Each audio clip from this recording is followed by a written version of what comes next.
Welcome to A Conversation with History. I'm Harry Kreisler of the Institute of International Studies.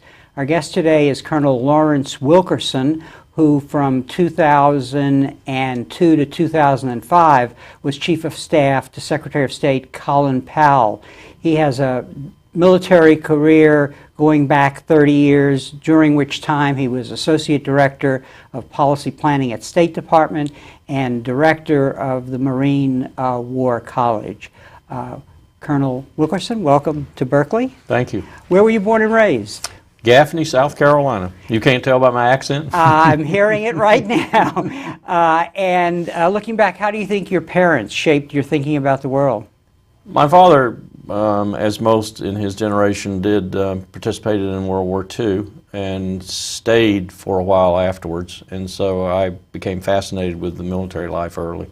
Mm-hmm. And when did you decide to go into the military? Did you do your college work first, or? I was a senior at Bucknell University in central Pennsylvania, and some of my fraternity brothers who were ahead of me had gone to Vietnam as Marines or soldiers. One of my dear friends had been killed there, and so I did a really wild thing in my senior year. I walked out and enlisted. Mm-hmm. And throughout your career, in addition to being a soldier, you've actually been very interested in military curriculum and the teaching of soldiers as the missions of the military has changed over time? Yes. The seminal educational experience for me in the military was at the Naval War College in Newport, Rhode Island in the early 80s. It's fair to say that changed my whole perspective and really changed my life. The pedagogical technique there had been introduced by Stansfield Turner. Mm-hmm. Some of the best instruction I've ever received was accomplished there.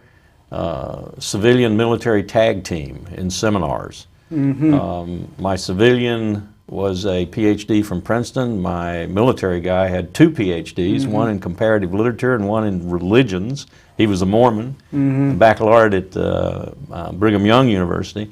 And those two people just stimulated that seminar for 9 months in ways that I had never seen or experienced before.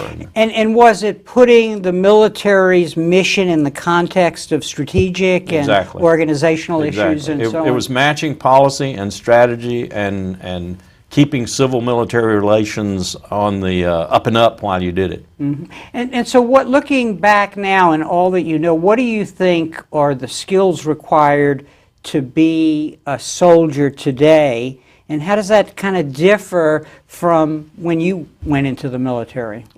It's a very different situation today. At the basic level, it's extremely different because my platoon, for example, in basic training, 42 men, was 2 volunteers, myself included, and 40 draftees. Mm-hmm. So we had America in that platoon. Mm-hmm. We had lawyers' sons and doctors' sons, and we had, the socioeconomic condition that predominates in the military today.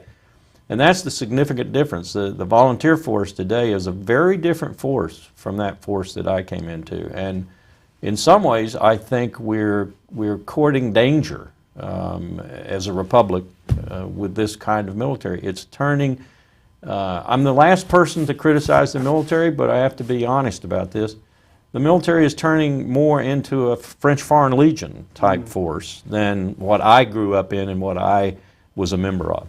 And is this probably is the result of politicians worried about the implications of the draft for the strategies that they might pursue on the one hand? I think it has that dimension. It's much easier to use a volunteer force. Yeah. You don't have the for example, you don't have the criticism that occurred in the latter years of the Vietnam conflict, yeah. for example, because of the lottery.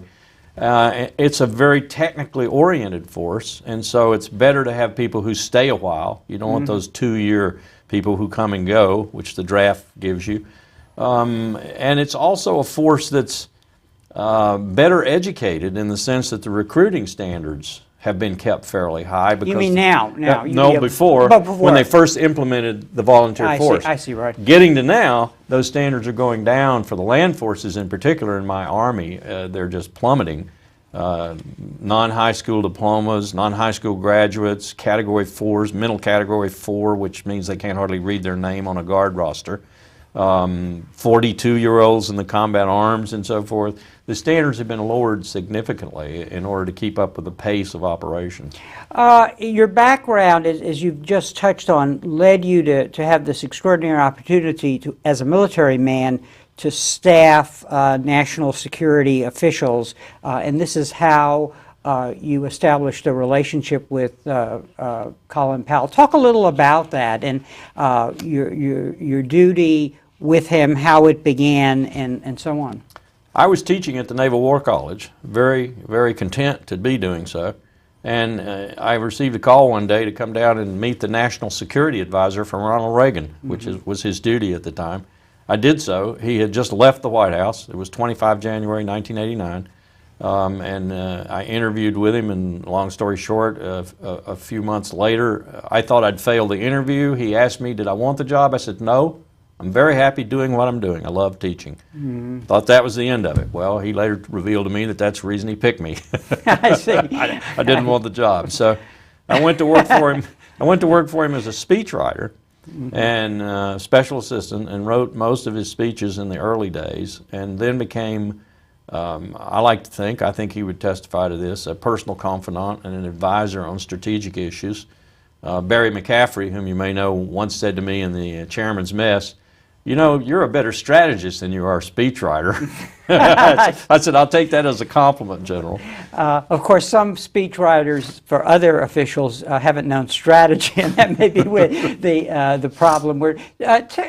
Colin Powell is a very important figure in the history of the latter period of the Cold War and even to the present. Characterize him for him, because you probably have seen the elements of what make him such an extraordinary figure. I characterize him as a black Eisenhower. I think some people have called him, because he will often say that George Marshall is his hero, his role model.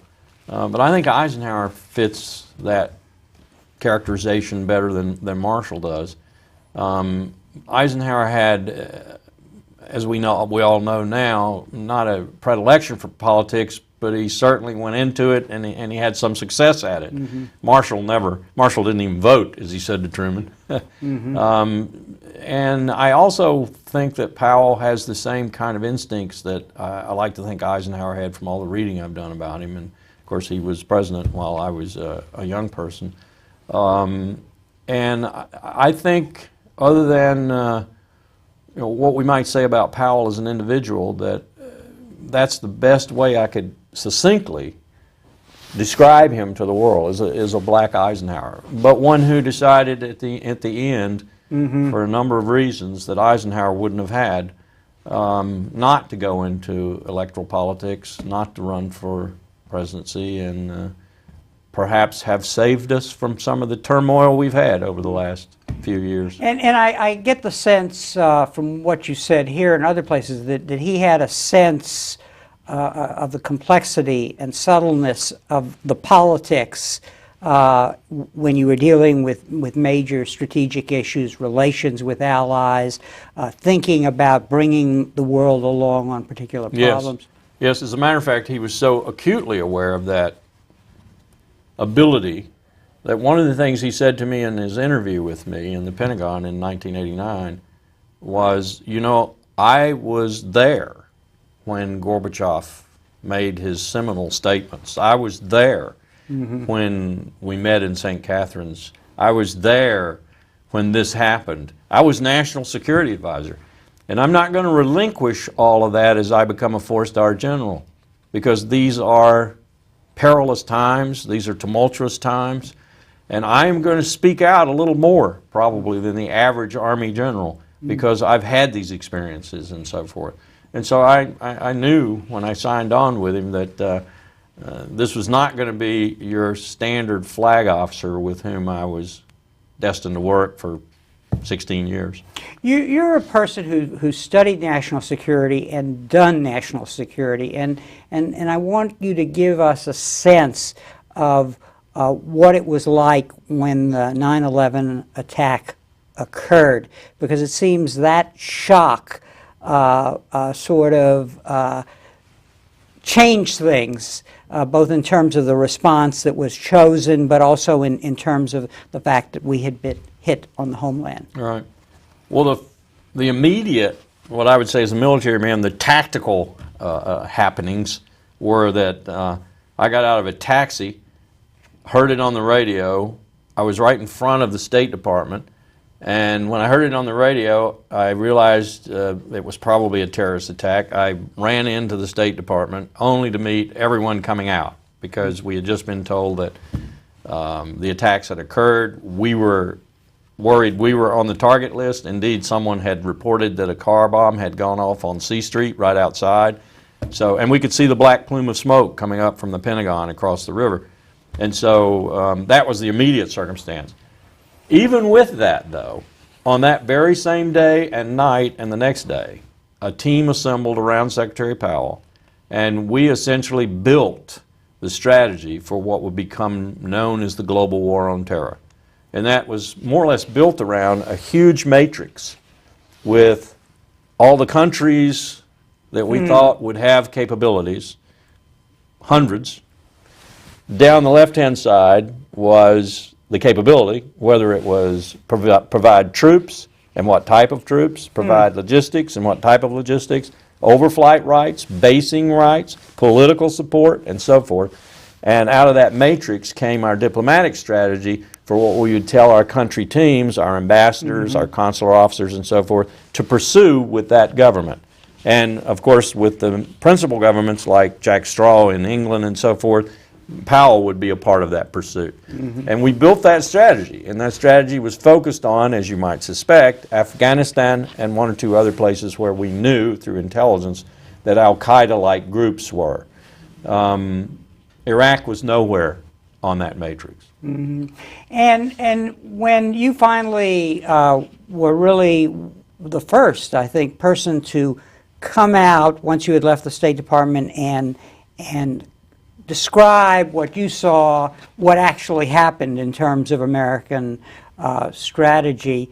I want to go into that analysis now, because you have said rather clearly that there was a breakdown in the policy process. And I assume from your analysis that what you just described wasn't integrated into what became the American strategy after the success in Afghanistan.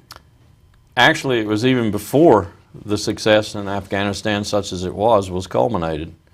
And I can't tell you exactly where it happened, but I can tell you, I think, the mechanism through which it happened.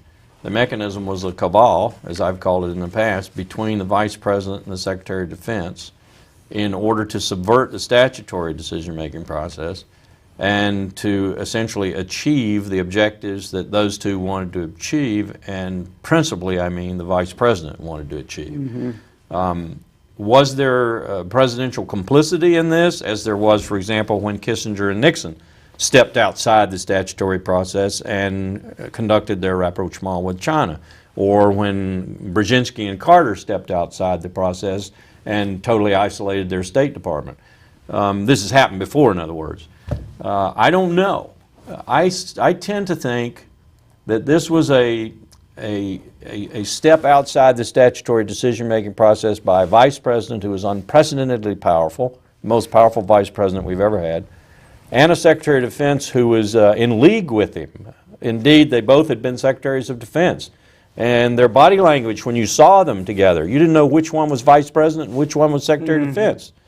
I think this was unique in the sense that they did it, but they did it under the Vice President's tutelage, as it were, and not with the President not being a very not being an individual steeped in national security affairs, not being an individual who cared very much about foreign policy, indeed who tossed it off, who was aloof from the details of it. They were able to exploit that in ways that probably even Kissinger didn't exploit when he was the most powerful, indeed when he was National Security Advisor and Secretary of State simultaneously. Yeah. Now, it becomes very important to understand how somebody like you, who has broad experience in national security, what was going on here once we accept your description?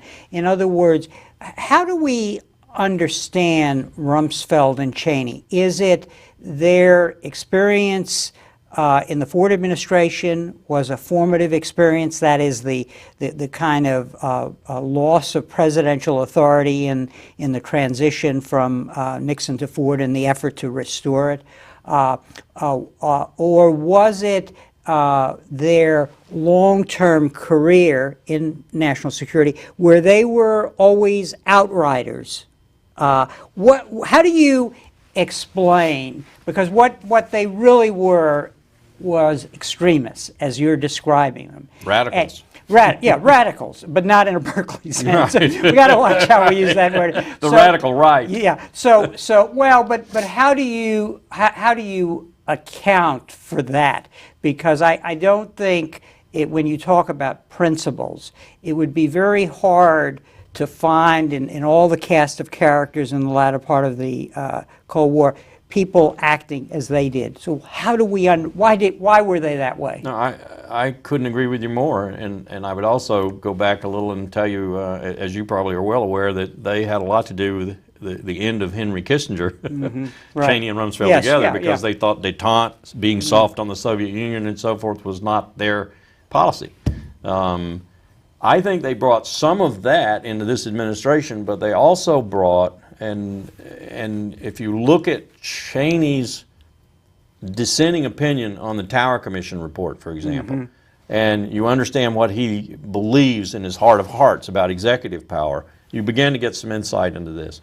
They came in with clearly an ultra-nationalist, unilateralist even agenda, which one could say is really right on the realist spectrum, and accept as something that you've seen before and you can deal with. 9/11 then gave them a new prerogative, a new flexibility. It gave them the right to use the politics of fear, as McCarthy had done, for example, earlier in the Cold War, not just to maintain their own power and to keep themselves in power, as Karl Rove was so eloquent at expressing at various meetings, but also to begin to fulfill their agenda, which had become even more radical because now they were motivated by almost a paranoia about having something happen on their watch again that was 10 times worse than 9/11, a nuclear weapon or a dirty radiological bomb or something like that.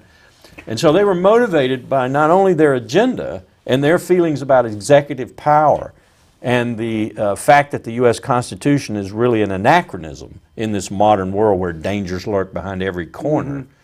They also had the fact that 9/11 had given them a new imprimatur for doing that. And all of this came together. The neocons, which I don't believe Donald Rumsfeld and Dick Cheney were for a minute, flowed into this too. An unholy alliance occurred, and all of a sudden you had strategic failure of huge proportions, in my view, because of this alliance. And you just made a very important point, and I want to explain that to the audience so that the neocons are associated with ideals such as transforming societies in the Middle East to democracy.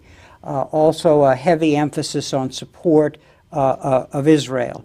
But what you are saying that Rumsfeld and Cheney were extremists on the realism scale, but also American nationalists. Right. And as American nationalists saw American military power as giving us the ability to do things, to shape the world and shape particular regions, but not necessarily toward achieving democratization. No, I think that was a neocon agenda, and it just melded well with their motivations and with what they wanted to do. And it gave them a little more power within the bureaucracy because neocons had been placed carefully within the bureaucracy. At the same time, I think it's necessary to point out that Rumsfeld and Cheney's idea of a strategic approach to the world had shifted traditional American thinking at least since the Monroe Doctrine. And by that I mean, prior to that, we had more or less said we'll maintain hegemony in the Western Hemisphere, and we'll join concerts of power elsewhere in order to meet a threat, in the heartland of Europe, or in Asia, or indeed in the Middle East. All of a sudden, we had Rumsfeld and Cheney saying, we are so dominant now in this post-Cold War world that we are the world's hegemon. We're the new Rome. And this goes back to the Pentagon guidance document that was written in Cheney's shop when he was Secretary of Defense. And became Section 5 of the new National Security Strategy. Right. But at that time, the first President Bush, because of the clamor, they pulled that back. In fact, he even said something like, this is from the nuts in the basement. I see. So in his son's administration, the nuts in the basement. The nuts got in the Oval Office. Yeah. It's sort of like, remember arsenic and old lace with when Uncle Teddy in the attic? Right. Yes. Okay. Now, you are a man, you're an operational officer. You're a man who gets things done. And what you're suggesting in your analysis when you've gone public on these issues is that they subverted the implementation process because they were so committed to secrecy that they wanted to say we're doing certain things, to not have a debate among the deputies and the principals who would help principals think through the process of what was being proposed. Talk a little about that, because that may be the most insidious element of what you're describing, because you've been very good at articulating the notion that this went against the laws, the rules, the way of operating that go back all the way to the end of the Second World War. All right. This was an interesting thing to watch from the perspective of bureaucracy. At the lower level, where the first tier of this decision-making, for example, that's been more or less formalized since George H.W. Bush, the interagency working groups, the Deputies Committee, the Principals Committee, and then the National Security Council itself. At the interagency working group level, normally chaired by an Assistant Secretary of State or Defense, whoever had the biggest dog in the fight, Vice President Cheney would have his staff sitting. And if a discussion at that low level even were going on that looked like to that individual that it was moving in a direction the Vice President would not approve of, that individual would throw the monkey wrench on the table. Everyone in the room knew, even the Assistant Secretary chairing the meeting, that he spoke for the Vice President. And increasingly as time went by, they knew that in spades. That issue would be stymied right there in the interagency working group. It wouldn't go any further. If it did happen to eke out because an assistant secretary really had a big, set of whatever, cojones, then it would work out and get to the Deputies Committee, where it again would meet a similar attack from whomever the Vice President, maybe even the Vice President himself if he wanted to drop by, and it would usually die there. If it did happen to make it up all the way to the principals or to the National Security Council, a formal meeting, Iran, for example, then it got handled in an entirely different way. And this was incredibly astute, the way these people did this. There was never a national security decision document issued on Iran. I think if I'm right, there's not even one now. And what happened was the debate in the process was so rancorous and involved so many of the 800-pound gorillas, the actual cabinet officers or their deputies, and was so vitriolic that the statutory process was stymied and couldn't come to a decision, and therefore, by default, Cheney got what he wanted, which was no talks, no diplomacy, no policy formalized vis-a-vis Iran. So that was one technique he used. Another technique he used was to allow the process to work when it was an issue like North Korea and the six-party talks, which the President was interested in, and the President had blessed. What happened there was you would get a decision within that framework in the National Security Council or in the principals meeting. Off would go Assistant Secretary of State James Kelly to implement that decision vis-a-vis the six parties, principally North Korea. Midstream in the Pacific, an order would come from the Vice President to straitjacket that individual. In other words, we know what the President said. I'm telling you, you don't have that leeway. You don't have that flexibility. You're in a straitjacket now. Talks are going to fail. The North Koreans are going to walk out, or they're not going to produce anything. Was the president approached by the vice president before that signal was sent? Probably, because as often happened, after the formal meeting, the vice president would get the last bite at the apple in the Oval Office and be persuasive with the president, and then the president would reverse himself or change his decision or amend it in some way. One of the most dramatic decisions in terms of its effects in this regard was the decision to disband the Iraqi army by L. Paul Bremer in Iraq. The president had made in a formal meeting a decision not to disband the Iraqi army down from the battalion and below level. The president had made that decision. Well, a week or so later, Ambassador Bremer reverses that decision and disbands the Iraqi army. Surprise to the Secretary of State, surprise, I'm told, even to the Secretary of Defense. How did that happen?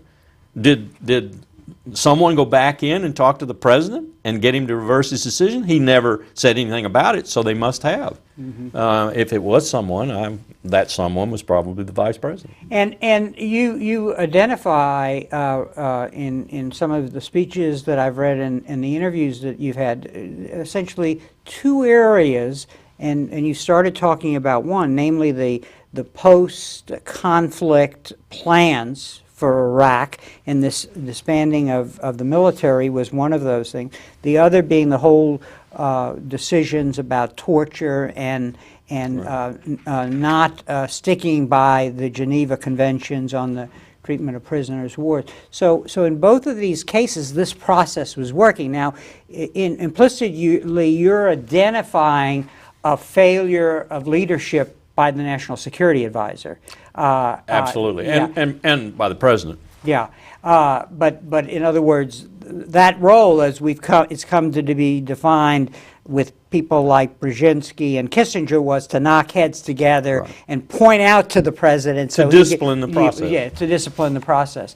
And in both cases, it failed. But and I get the sense that this was all about a determined vice president with experience with the bureaucracy who basically wanted to close down alternatives to what was being proposed. In other words, it reversed our notion that debate, discussion, analysis by different parties in the process helps clarify what we want to do.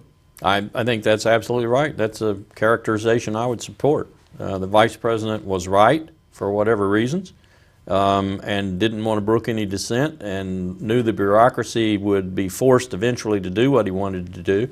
And so, damn the torpedoes, full speed ahead. I think that was their philosophy. It took us quite a while at State, us being Rich, Colin, myself, Rich Armitage, the Deputy Secretary of State, to realize that we were operating on a crisis du jour basis with a vision that went all the way back to World War II. A multilateralism, talk to allies, consult with allies, move against something slowly and with prudence, and always with your allies. That was your way of thinking. That was our way of thinking. Yeah. It wasn't revolutionary. It was very consistent with half a century of American foreign policy.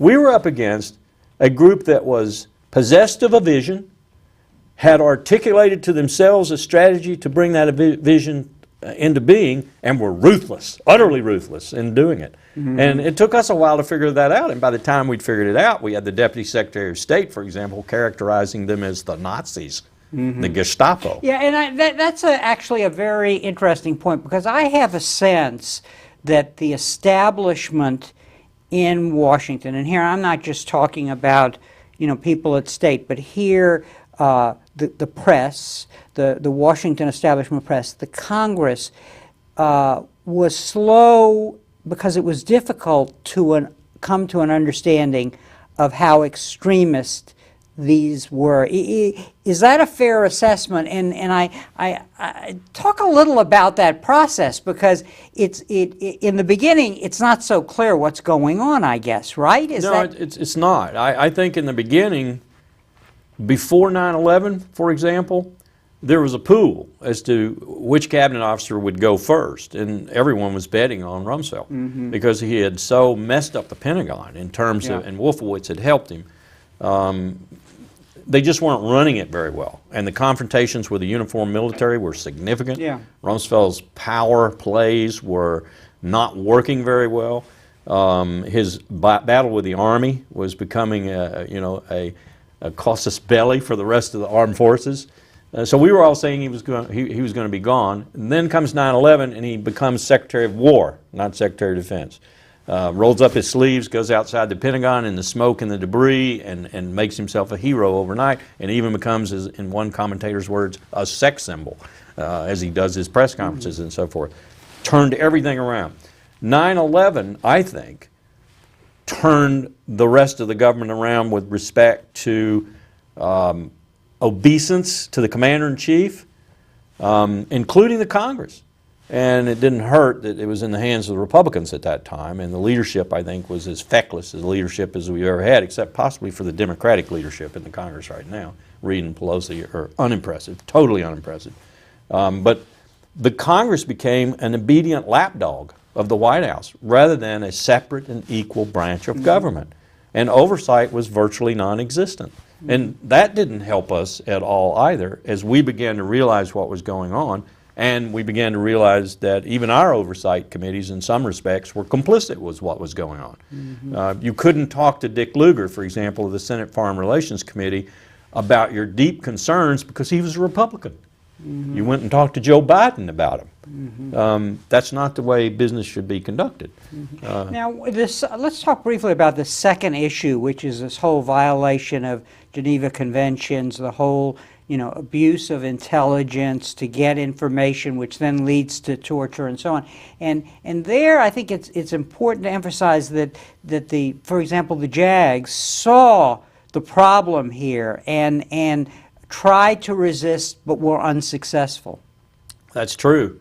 Alberto Moro, having been very eloquent in talking about that, the Navy JAG. I think what happened here was you had 6 lawyers, and I'll name them for you. Douglas Feith, who was the number 3 man at the Pentagon, Undersecretary of Defense for Policy, OSD General Counsel, Rumsfeld's lawyer, if you will, Haynes.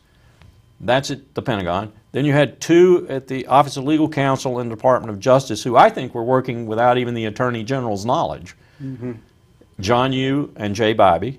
And then you had the head of all this in the Vice President's office, David Addington, who is the counselor for the Vice President. When David was in the Pentagon, we had an expression for him. We called him Weird David because of his views on the U.S. Constitution and so forth. And then you had Alberto Gonzales, who was the President's counselor at the time. These 6 lawyers designed a legal foundation for detainee abuse, if you will, even torture, well before anyone in the field actually requested clarification of same so that they could do what they needed to do at Guantanamo or Bagram in Afghanistan or Abu Ghraib in Iraq. This was all carefully done so that when the gloves came off, the legal foundation would be there and people would not have to fear going to jail afterwards. So I don't see this as something that started at the bottom. This is something that started right at the top with David Addington and Dick Cheney and filtered down to the bottom. Now, so this then, you use the word cabal. One could use the word conspiracy. You could use the word obsession with a vision about how the world should work. And again, we should remind our audience that the leadership here had experience with the fall of the Nixon presidency. They had experience with the Iran-Contra and then the Tower Commission, which you referred to, where Cheney in his minority report proposed the unitary president. And you had 2 men, actually, Rumsfeld and Cheney, who had aspired to be president and never made the cut, basically. So you are, it's almost as if you're describing a Berkeley radical's imagination of a reality that we all believe didn't exist, and you're telling me that it did exist. There's some truth to that.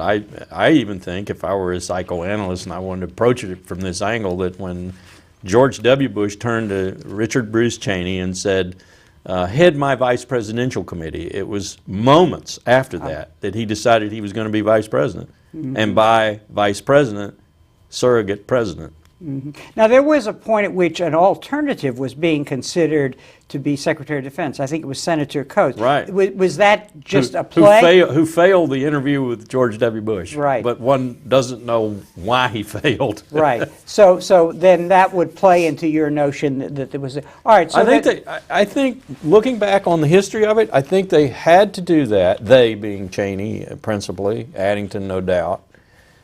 They had to do that, they had to orchestrate it that way because 41, George H.W. Bush, didn't care very much for Donald Rumsfeld.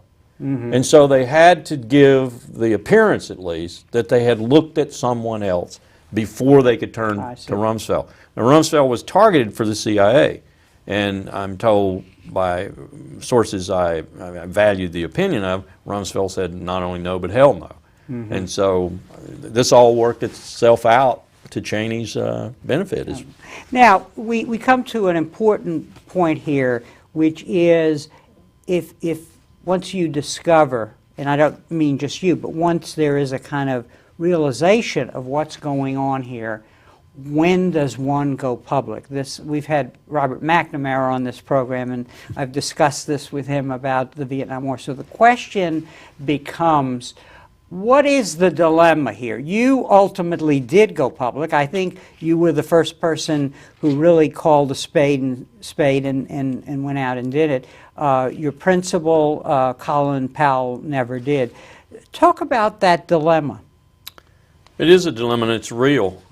I tell my students this all the time. You have mortgages, you have children in college and so forth. It's not that easy to say, I quit. You should probably never take one of these positions unless you're perfectly prepared to be fired, and that means you can quit. That said, it came upon me personally right after the 5 February presentation at the UN Security Council, 2003. I thought that I had done such a bad job there in putting that presentation together as I watched it on the floor of the UN Security Council, which incidentally was the first time I'd seen it start to finish. Every time before there'd been some kind of interruption or what. And I walked out in that bracing New York air in February, and I said, I'm resigning. I'm leaving. I'd already thought about it a lot during the process of building up to the presentation. This, by the way, should explain to our audience, is Colin Powell's presentation to the UN about Iraq's weapons of mass destruction. Right. Yeah.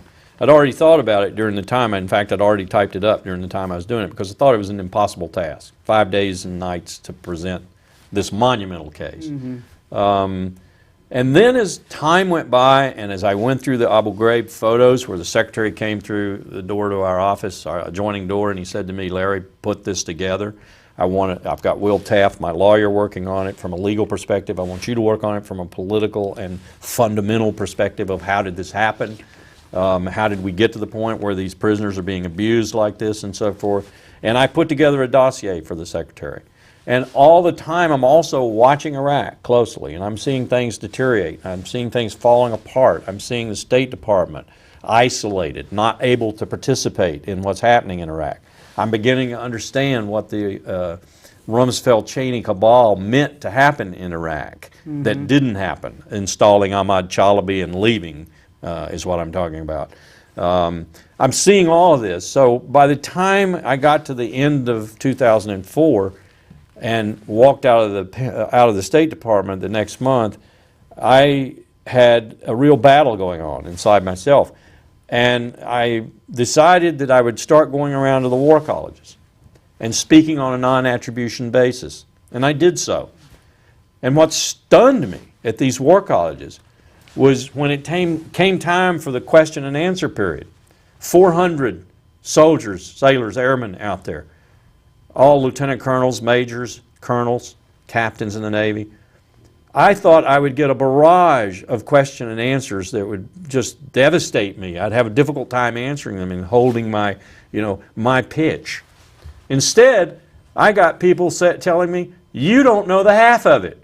You don't know how bad it is. Let me tell you my story. And we would go into seminars, smaller seminars after the general lecture. And I would hear from the National Guard, the Reserve, the active component, all these horror stories about what was happening. That is in terms of preparation for the war? In terms of what was happening in Iraq. Oh, I see. Once we were there, yeah. Preparation, looting, you know, the fact no one had a strategy, no one had a plan, no one had a clue how to deal with this situation. Leaders were disrespected. I mean, it was incredible.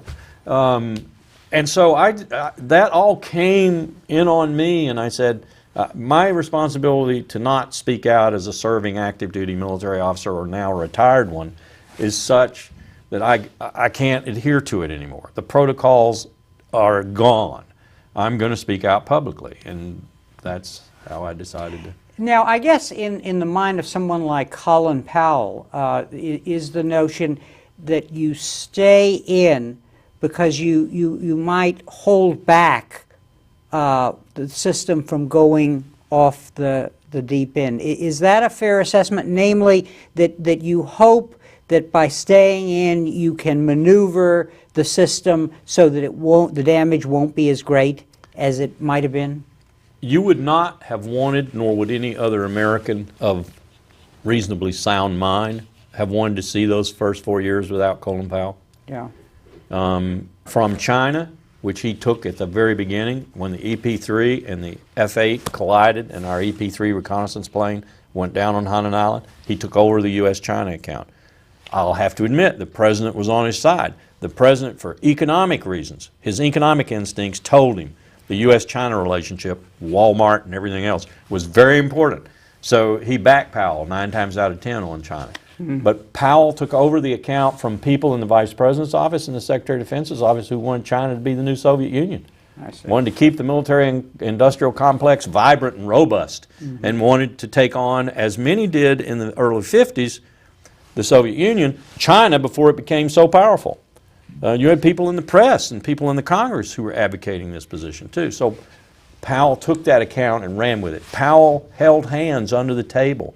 Joschka Fischer from Germany, Dominique de Villepin from France, Ana Palacio from Spain, to keep the transatlantic relationship from sundering. Here we had a president in the Oval Office calling the German chancellor an asshole. I mean, Powell did so much damage. You used the right term, damage control. That's what Powell did for 4 years, was damage control. And you wouldn't have wanted to see that administration without Powell in there to keep the damage from being so deep that it was maybe irreparable. How much damage has all of this, that is going into Iraq, being ill-prepared for the, well, no preparation for the post-conflict stabilization process, staying there, creating a situation where we can't get out. How much damage has been done to the military as an instrument of our foreign policy? Incredible damage, particularly to the land forces, Marines and Army, and particularly to the transport fleet of our Air Force, whose aircraft are flying their wings off. Navy a little bit less so, but the Navy now is running into operational tempo, not unlike some of the land forces, as we're keeping this presence in the Indian Ocean and so forth vis-a-vis Iran. I can't tell you the degree of the damage other than to tell you that the bill for bringing the Army and the Marine Corps back to readiness standards pre-March 19th, 2003 is probably $150 to $160 billion. This is Apaches, M1 tanks, Black Hawk helicopters. This is 5 and 10 ton trucks. This is the whole panoply of the Army's readiness posture that's been eaten up at a vastly accelerated rate by this war in Iraq. And this is a very small Army and a very small Marine Corps too. So the damage that's been done to our military forces is significant. You're finally hearing the Chief of Staff of the Army and others, Admiral Mullen, the Chairman of the Joint Chiefs of Staff, talking about this now, how this can't continue. This is unsustainable. And at the same time, you've got Afghanistan, which is truly a real strategic problem and will be the demise of NATO if it's not handled successfully.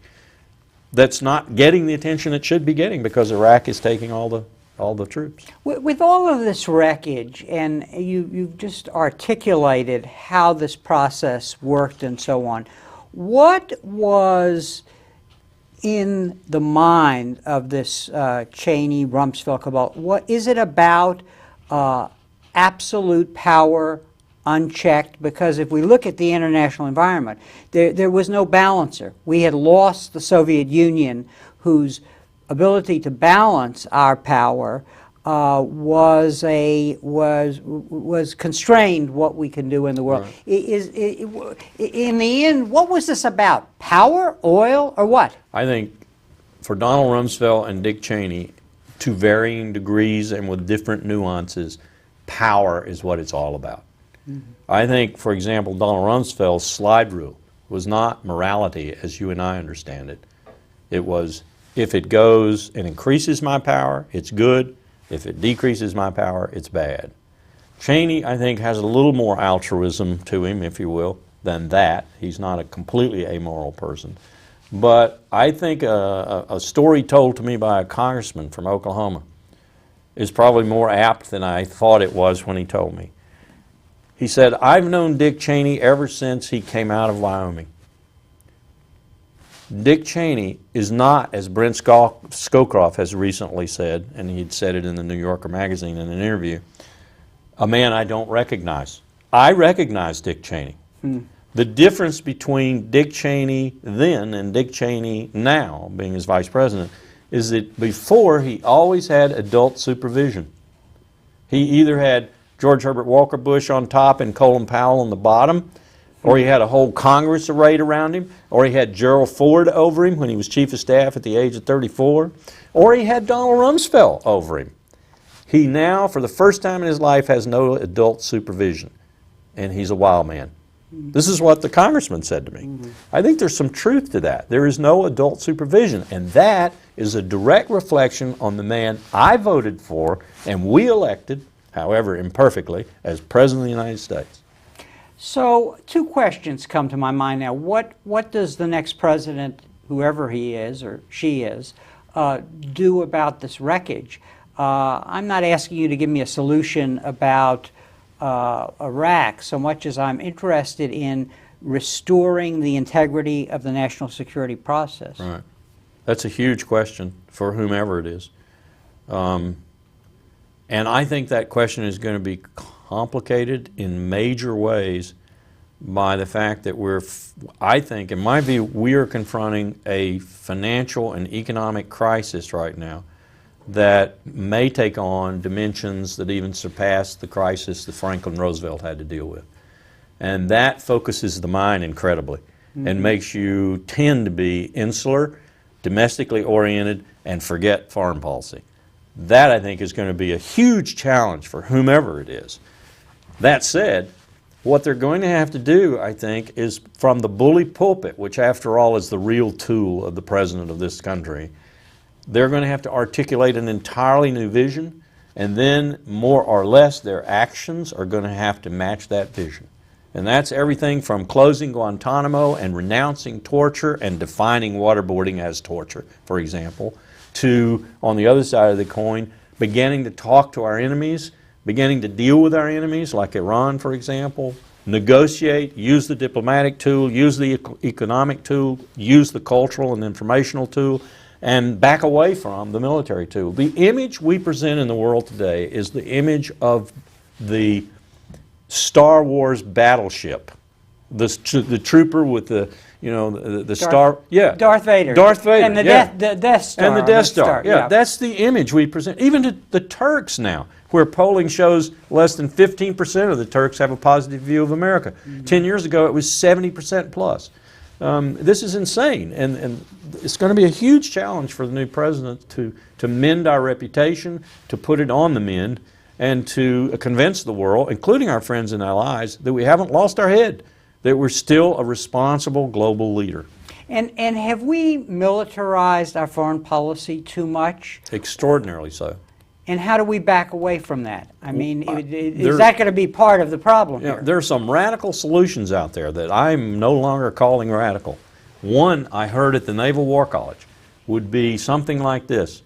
You raise all the assistant secretaries who are regional at state, you raise them to undersecretary level, you then move them out into the regions for which they're responsible. Let's take the Pacific. You move them to Honolulu, and you put them in charge of the 4-star, who now is the senior diplomat for the region.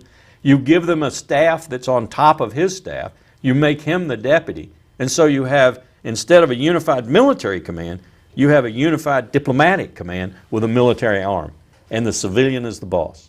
Now that's a radical solution, but I, for one, having studied this for some 40 years, would be willing to be that radical in order to reverse this situation, where your diplomats suddenly become the arm of diplomacy and the people that are seen and listened to around the world, rather than your soldiers.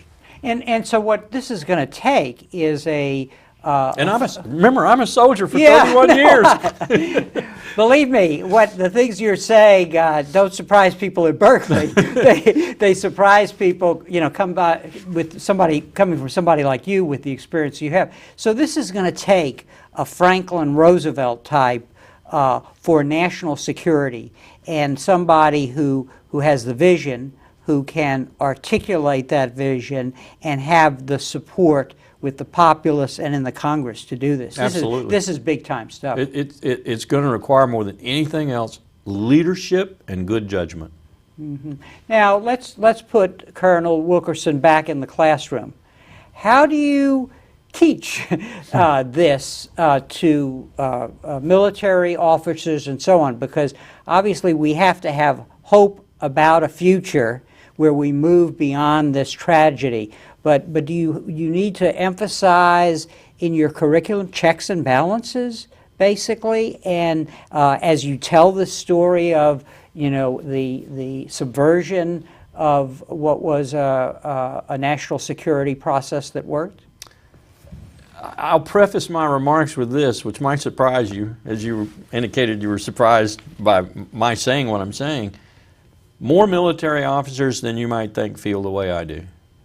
I've found more receptivity to what I'm talking about with regard to the imbalance between diplomacy and military power within the military than I have even within the foreign service, for example. Although they'll give you lip service to it, they'll then start talking about how they want to use force for this problem or that problem. I see. What I think is happening there is what was said to me by a 4-star general not too long ago. I am sick and tired of shouldering the burden of everything America does. Sick and tired of it. And I think it's dangerous. I think there's a realization of that in the military because we haven't pressed all the citizenry out of it yet. It's still got a lot of citizens who are citizens first and understand when they take that oath, they take it to the Constitution. That said, I think we're moving towards a time where if we don't do something along the lines of what you suggested, a good leader who takes this on and restores the balance, if you will, we're moving towards a time where we're going to regret the military we have. It's going to be more and more alienated from the body politic. It's going to be more and more from certain states. It's going to be more and more from certain socioeconomic conditions. For example, right now we have more aliens in the military than we've had ever on a percentage basis. They're there for good reason. They want their citizenship, but that just shows you how hard it is to recruit and shows you where we're getting our soldiers from. There's danger here in the future if we don't do something about this. If we don't restore the citizen-soldier concept to our educational institutions and to the force in general, we're going to wind up with a blackwater in, our uniforms.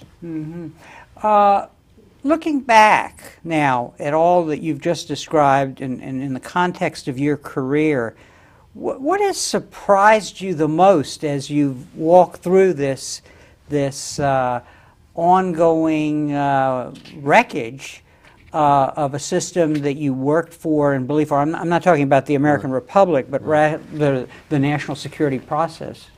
That's pretty easy for me to say. I have been absolutely astounded at the lack of leadership, the lack of courage in the Congress of the United States, in the legislative branch.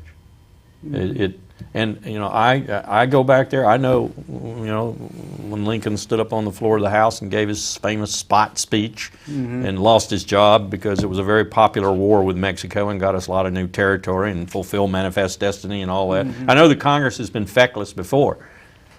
Reading some of Lincoln's comments about the Congress will lead one to believe that it was, the House at least was a place where tobacco juice filled the floors. But I don't think we have had an occasion in my lifetime, which now spans over 6 decades, to see a Congress as incompetent, inept, weak, and without courage as the current one, and the one that was Republican in the first Bush administration. That astounded me. People who will say, for example, to you, and this just happened last week, well, if they just weren't doing this money supplementally, we'd have some oversight. You don't have to approve the supplemental budget either. You know, this is a cop-out. This is a cop-out. And I still don't see a real leadership aborting in that body, in either House, Senate, or House of Representatives. I think that's a real problem for the future. Well, Couple that with the fact that most of the time precedents are set in the executive branch. They don't go away. And I think we've got a problem. How do you explain the fact that there are such pockets of idealism, say among young people? You see that on the universities. You must see it in the... Gives me the only hope I have. Right, and but you know, when you started your career, say in the 60s, you know, the government was able to marshal that ideal, as was Roosevelt in the time of the Depression. What's and those were some pretty troubled times too. Right, but what's going to make that happen? That's one reason I'm teaching. I'm excited every time I walk into a seminar of what I call 20-somethings. They want to do good. They want to be smart. They want to work for the federal bureaucracy. I try to encourage them to go out and interview with the CIA, go out and interview with the DIA. Don't go to the NGO. We need good people in the government, because that's the only way it's ever going to change. Sometimes I'll get a question, why would you recommend I go work for that agency that you told me overthrew Mossadegh in 1953 and built the relationship that we're now trying to deal with Iran that no American ever remembers, but every Iranian does? You know, and I say, because how do you think it's going to change unless some talented, energetic, well-meaning, steeped in our history people go out there and work? So I'm optimistic when I'm in my seminars. I get really cynical when I get around people my age. Colonel Wilkerson, on that note, I want to thank you for coming to our program. Thank you for coming to Berkeley. Thank you for the role that you played in Washington. But it was wonderful for you to hear you say these things in Berkeley on our program. Thank you. Thank you for having me. And thank you very much for joining us for this conversation with history.